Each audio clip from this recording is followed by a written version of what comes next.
ఖచ్చితంగా శ్రమ ఉంటుంది. అందుకే మనం పిలువబడ్డాం.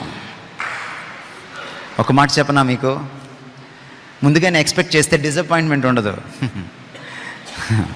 శ్రమ వస్తుందని మీకు తెలుసు అనుకోండి, వచ్చినప్పుడు పెద్ద ఫీల్ అవ్వరు మీరు.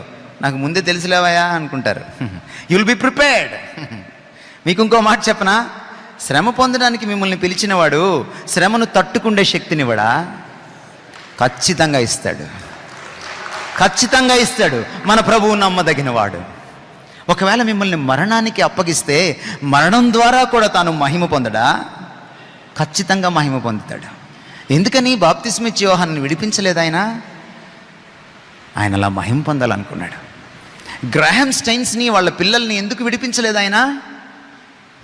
మీకు విషయం చెప్పనా, ఒక గ్రాహం స్టైన్స్ ఉన్నాడని ఒక వ్యక్తి 21వ శతాబ్దంలో కూడా క్రీస్తు కోసం హతసాక్షి కాగలడని ఆయన చచ్చిపోయేదాకా భారతదేశానికి తెలియదు.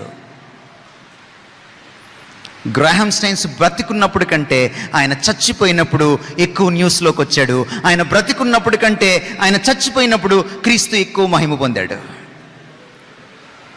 కొంతమందిని ఆయన తప్పించి మహిమ పొందుతాడు, కొంతమంది ఆయన మరణానికి అప్పగించి మహిమ పొందుతాడు. యేసుక్రీస్తు శిష్యుల్లో ఒక్కడు తప్ప అందరూ హతసాక్షులయ్యారు. అందులో 10 మంది కత్తివాత పడ్డారు.